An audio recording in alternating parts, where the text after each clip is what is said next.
against opinion scum. It's a beautiful noise to hear the bands march by, and it makes me feel good every 12th of July. Yes it does, yes it does. What a beautiful noise to hear the sound of the sash and people singing along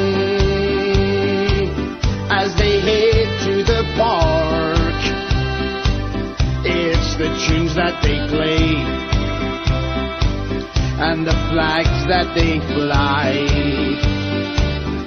that I thank God I am a loyal prod on this 12th of July. It's a beautiful noise to hear the cymbals clash, and it makes me feel good, kicking Finian's ass. Yes it does, yes it does.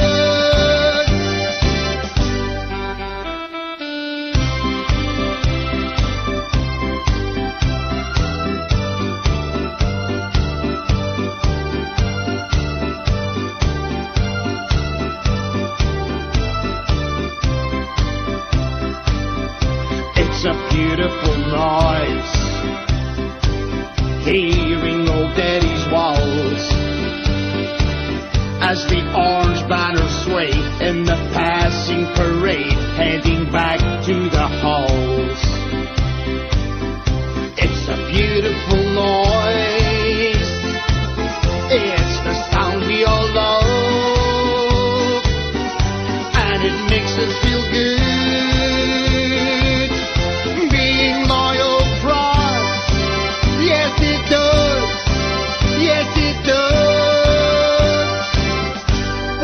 Beautiful noise.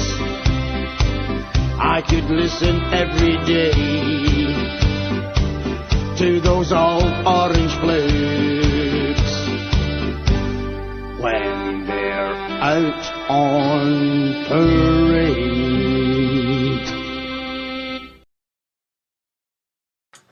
Well, that's us done with the Thornley Boys tonight. We'll crack on.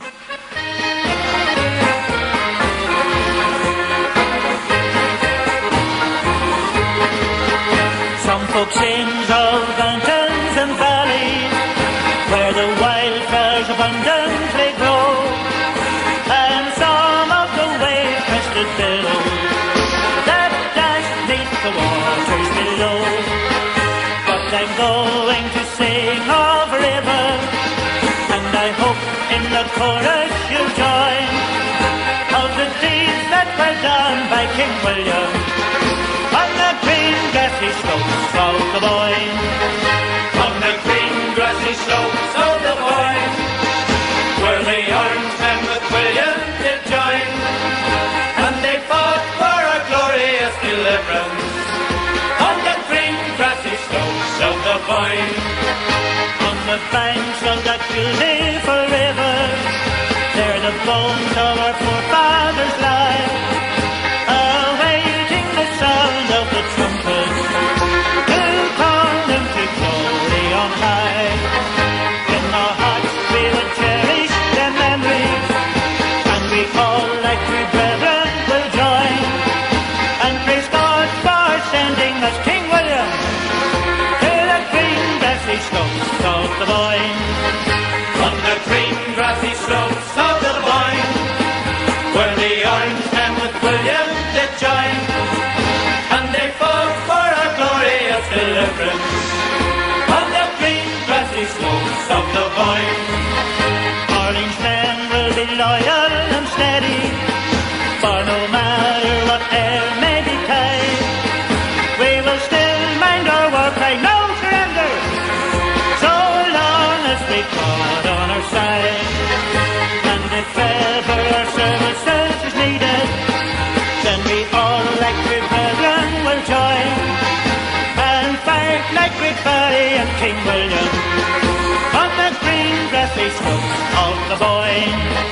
On the green grassy slopes of the vine, where the Orangemen with William did join, and they fought for our glorious deliverance. On the green grassy slopes of the vine. Right, I'm going to take this wee bit to get something off my chest, right? You think about the G8, right? Think about that for a wee second. And then think about British troops and British taxpayer money and aid money, right? Britain will go all over the world. The British government will send the boys all over the world and the women to stop dictators and stop terrorists, stop everything to do with terrorism, stop a country's people getting harassed, getting bullied, getting struck down, coming under severe hardship due to terrorists. So think about that. So Britain pumps all the troops in, all the money that goes with that as well. They pump a lot of hard time into it as well. Think about how much time politicians and the Prime Minister spends worrying about other countries' problems, right? So think about how much time gets spent on that. And also think about how much money gets sent out of the UK bank accounts to go and help these other countries. What I want to know is, why is this getting ignored? Why is Northern Ireland getting forgotten about? Why is the troubles in Scotland getting forgotten about? Now, is the troubles in Scotland I refer to, they're not as publicised as what they are over Northern Ireland, but trust me, they're there. They're definitely there. And you can feel it. You can feel this strong tension brewing within the community in Scotland. You can feel it. Every parade that goes by the Gallowgate area in Glasgow, you can feel the tension. You can feel the volcano. It's ready to erupt, just the way as it has done in Northern Ireland for so long. So I mean, it is there, even though it's not as I said, as publicised. It's definitely there. So what I want to know is, why has David Cameron never once come out and said anything about the troubles over in Northern Ireland just now? Why has he never come out and condemned his own people getting bullied? Why has he never come out and defended British people? Why has he never come out of the leader of the United Kingdom and says, get that flag back up? Now, what that tells me is somebody's got a wee bit of a problem with his spine. The leader of your own country would allow his flag to be taken down off one of his capital buildings. That is disgusting. Absolute disgusting behaviour, right?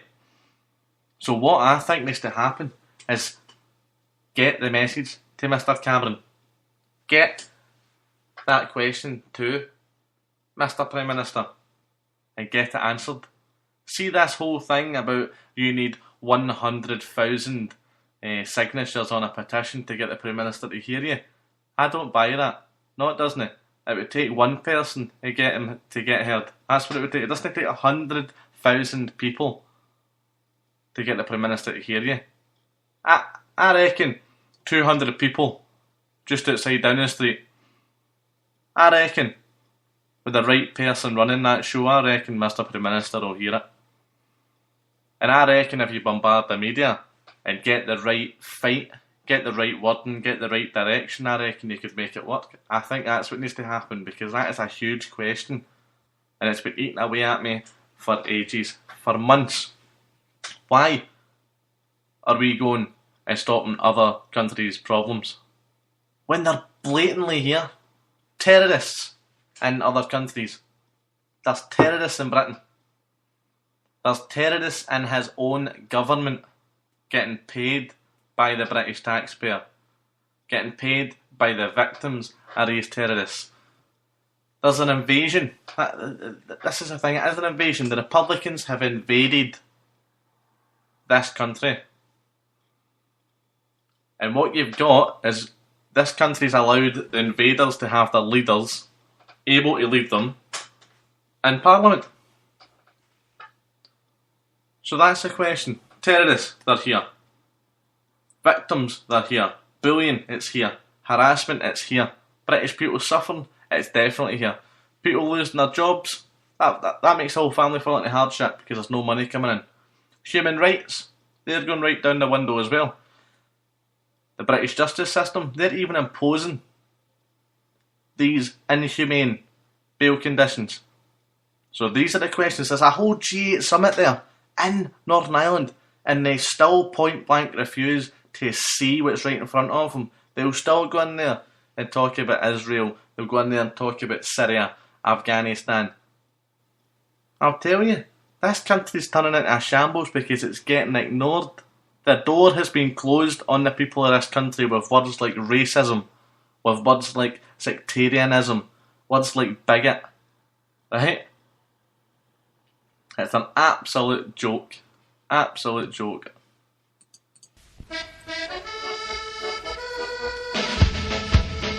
Oh, Father, dear Father, why are all the fields so green?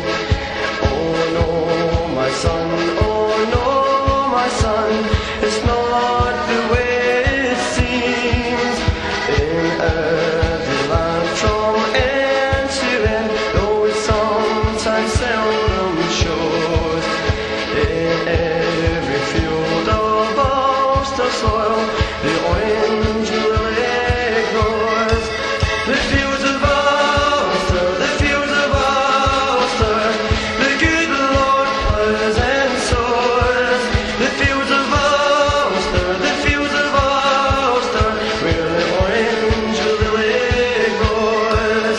That sacred flower in darkest hours, the emblem of our faith, 'twas born across the centuries, but Ulster soldiers brave.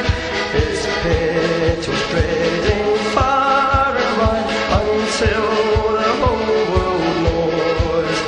In every field of Ulster soil, the orange lily grows.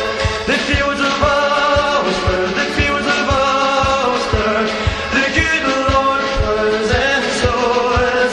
The fields of Ulster, the fields of Ulster, where the orange lily grows. Oh, Father, dear Father, take heart to be of cheer. I am off to join that gallant band, the Ulster Volunteers. For as long as there is walls still stand and the river Boyne still flows, in every field of Ulster soil, the orange lily grows.